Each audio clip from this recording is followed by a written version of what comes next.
4 दिसंबर 2016 एक अधूरी इमारत, 8वीं मंजिल, और वहां खड़ा एक आदमी बार बार अपने फोन की स्क्रीन देख रहा था। जावेद खानानी। उसकी उंगलियां हल्के हल्के कांप रही थीं, जैसे वो किसी का इंतजार कर रहा हो या किसी से बच रहा हो। अचानक और फिर एक तेज चीख और जमीन पर खून से लथपथ एक लाश पड़ी होती है। लेकिन ये कोई आम इंसान नहीं था। नाम जावेद खानानी। लेकिन असली सवाल ये नहीं है कि वो मरा कैसे। असली सवाल ये है कि ऐसा क्या हुआ जिसने इस पूरे साम्राज्य को सिर्फ 26 दिनों में खत्म कर दिया। और इस सवाल का जवाब छुपा है 8 नवंबर 2016 में रात के ठीक 8 बजे भारत में टीवी स्क्रीन पर एक ब्रेकिंग न्यूज फ्लैश होती है। देश के प्रधानमंत्री सामने आते हैं, शांत चेहरा लेकिन शब्द तूफान जैसे। आज रात 12 बजे से 500 और 1000 के नोट लीगल टेंडर नहीं रहेंगे। बस इतना कहना था। पूरे देश में अफरा तफरी मच गई। लोग सड़कों पर निकल आए, बैंकों के बाहर लंबी लाइनें,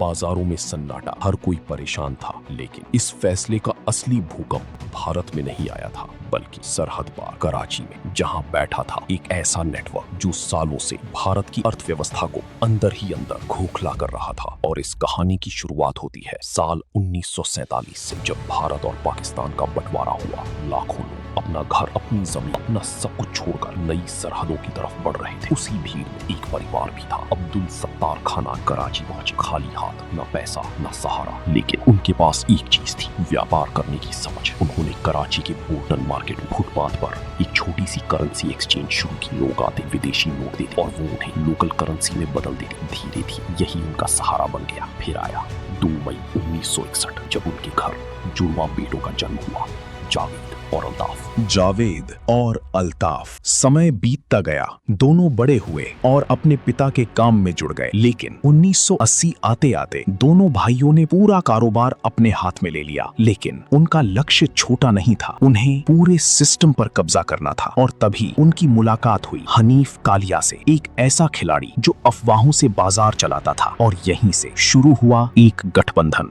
KKI, खानानी एंड कालिया इंटरनेशनल। शुरुआत में ये एक छोटी कंपनी थी, लेकिन अंदर ही अंदर एक तूफान तैयार हो रहा था। अल्ताफ दुबई चला गया और वहां से उसने एक इंटरनेशनल नेटवर्क खड़ा किया। लंदन, न्यूयॉर्क, टोरंटो, हर जगह उनके आदमी थे। और कुछ ही सालों में पाकिस्तान के फॉरेन एक्सचेंज मार्केट का 40% हिस्सा इनके कब्जे में था। लेकिन ये तो सिर्फ ऊपर का चेहरा था। अंदर चल रहा था हवाला, एक ऐसा सिस्टम जहां पैसा बिना किसी रिकॉर्ड के दुनिया के किसी भी कोने में पहुंच सकता था। कोई बैंक नहीं, कोई ट्रेस नहीं। और यही सिस्टम दुनिया के सबसे खतरनाक लोगों का हथियार बन गया। लेकिन हर साम्राज्य की एक कमजोरी होती है, और यहाँ वो कमजोरी थी लालच। दाऊद ने अल्ताफ की आंखों में देखते हुए कहा, मेरे पास ताकत है, लेकिन मुझे उस ताकत को दुनिया की नसों में दौड़ाना है। और अल्ताफ समझ गया, ये सिर्फ एक डील नहीं थी, ये एक साम्राज्य बनाने का मौका था। और उसी पल 2 दुनियाएं एक हो गई।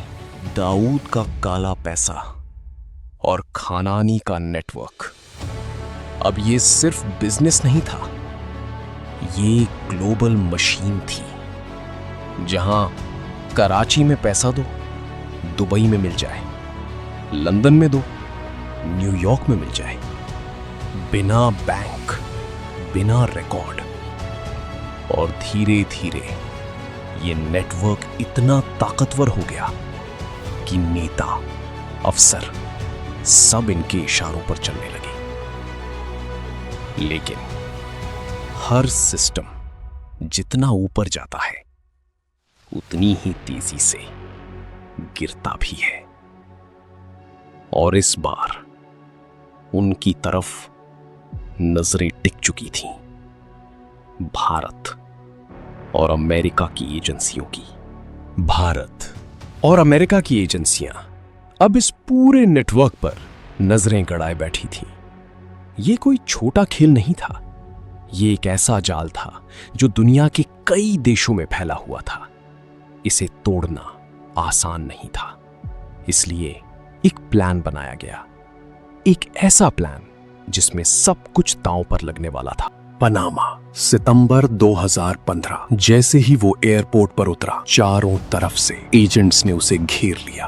और उसी पल उसका खेल खत्म होना शुरू हो गया। अल्ताफ अब जेल में था, लेकिन कहानी यहीं खत्म नहीं हुई, क्योंकि असली खतरा अभी भी जिंदा था। कराची में जावेद खानानी, जिसके गोदामों में हजारों करोड़ के नकली नोट पहले से ही तैयार पड़े थे, बस एक मौके का इंतजार, ताकि ये सारा पैसा भारत की अर्थव्यवस्था में जहर की तरह फैलाया जा सके। लेकिन इस बार उनका सामना एक नई प्लान से होने वाला था। नई दिल्ली, एक बेहद सुरक्षित कमरा, रात का सन्नाटा और अंदर देश की सबसे बड़ी दिमाग प्रधानमंत्री और उनके साथ कुछ चुनिंदा अधिकारी। टेबल पर फैले नक्शे, डेटा और खामोश चेहरे। फिर एक फैसला लिया गया, इतिहास बदलने वाला फैसला। 8 नवंबर 2016 रात की 8 बजे देश को संबोधित करते हुए एक ऐलान जिसने सब कुछ बदल दिया। 8 नवंबर 2016 की रात्रि को 12 बजे से वर्तमान में जारी